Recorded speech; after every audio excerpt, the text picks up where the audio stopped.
তুমুল করতালি ও হর্ষধ্বনির মধ্য দিয়ে কংগ্রেসের যৌথ অধিবেশনে যোগ দেন মার্কিন প্রেসিডেন্ট ডোনাল্ড ট্রাম্প।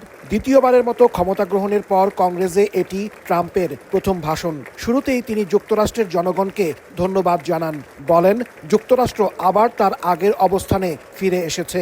গত 4 বছর বাইডেনের সময় যা ছিল না। ট্রাম্প বলেন মার্কিনীদের এখন আস্থা, বিশ্বাস ও স্বপ্ন পূরণের দিন। ডোনাল্ড ট্রাম্পের বক্তব্যের বড় অংশ জুড়ে ছিল ক্ষমতা গ্রহণের পর 43 দিনে তার গৃহীত বিভিন্ন পদক্ষেপের বর্ণনা, সেই সঙ্গে বাইডেন প্রশাসনের তীব্র সমালোচনা। ট্রাম্প জানান এখন পর্যন্ত তিনি প্রায় 400টি নির্বাহী আদেশে স্বাক্ষর করেছেন। প্রতিটি ক্ষেত্রেই আমেরিকার স্বার্থ রক্ষা করেছেন তিনি। বলেন বিগত সরকারের সময় অপ্রয়োজনীয়ভাবে মিয়ানমার, মধ্যপ্রাচ্য সহ এশিয়া ও আফ্রিকার বিভিন্ন দেশে রাজনীতি, শিক্ষা, স্বাস্থ্য, সামাজিক উন্নয়ন, ভোটাধিকার প্রতিষ্ঠা সহ বিভিন্ন প্রকল্পের নামে শত শত কোটি ডলার ব্যয় করা হয়েছে। যুক্তরাষ্ট্রের অভ্যন্তরে অবৈধ অভিবাসীদের জন্য ব্যয় হয়েছে বিপুল পরিমাণ অর্থ। এই সহায়তা বন্ধ করার পাশাপাশি যথাসম্ভব অর্থ ফিরিয়ে সরকারি কোষাগারে আনার কথা জানান মার্কিন প্রেসিডেন্ট। আমরা শত শত বিলিয়ন ডলার দিই, কিন্তু কোনো লাভ হয় না। তারা আমাদের টাকা নিয়ে যায়, কিন্তু তা খরচ করে না।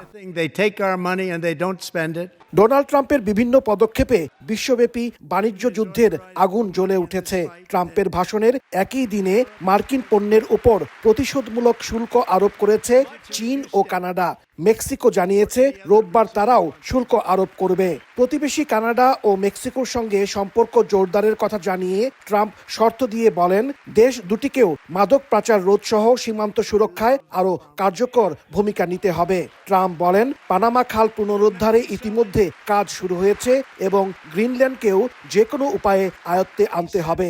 রাশিয়া ইউক্রেনের নিরীহ মানুষের উপর হত্যাযজ্ঞ বন্ধ করতে চান বলেও জানান মার্কিন প্রেসিডেন্ট। এই পাগলামি বন্ধ করার সময় এসেছে। হত্যাকাণ্ড থামানোর সময় এসেছে। এই অর্থহীন যুদ্ধ শেষ করার সময় এসেছে। যদি আপনি যুদ্ধ শেষ করতে চান, তবে আপনাকে উভয় পক্ষের সাথে কথা বলতে হবে।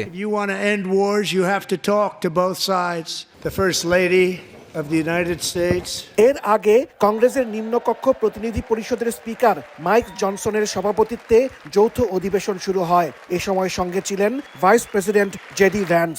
ট্রাম্প তার বক্তৃতায় ফার্স্ট লেডি মেলানিয়া ও ধনকুবের ইলন মাস্কের ভূয়সী প্রশংসা করেন। ট্রাম্পের ভাষণের বিরোধিতা করে ক্ষোভ প্রকাশ করলে টেক্সাসের ডেমোক্র্যাট কংগ্রেসম্যান আল গ্রিনকে অধিবেশন কক্ষ থেকে অপসারণের নির্দেশ দেন স্পিকার। তবে সাবেক স্পিকার ন্যান্সি পেলোসি, হাউসের সংখ্যালঘু দলনেতা হাকিম জেফরি সহ শীর্ষ ডেমোক্র্যাট আইন প্রণেতারা উপস্থিত ছিলেন। দ্বিতীয় মেয়াদে সরকার গঠনের পর কংগ্রেসের যৌথ অধিবেশনে প্রথম ভাষণ হলেও এটি ডোনাল্ড ট্রাম্পের স্টেট অব দ্য ইউনিয়ন ভাষণ নয়। প্রথম মেয়াদ সহ এ নিয়ে মোট 5 বার কংগ্রেসে ভাষণ দিলেন ট্রাম্প।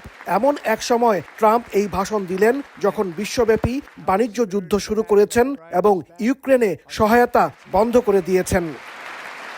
এমন এক সময় ট্রাম্প এই বক্তব্য দিলেন যখন বিশ্বব্যাপী বাণিজ্য যুদ্ধ শুরু করেছেন এবং ইউক্রেনে সহায়তা বন্ধ করে দিয়েছেন। উদ্ভূত পরিস্থিতিতে তাই ট্রাম্পের বক্তব্যকে বিশেষ তাৎপর্যপূর্ণ হিসেবে দেখছেন বিশ্লেষকরা। হাসানুজ্জামান সাকি, সময় সংবাদ, যুক্তরাষ্ট্র।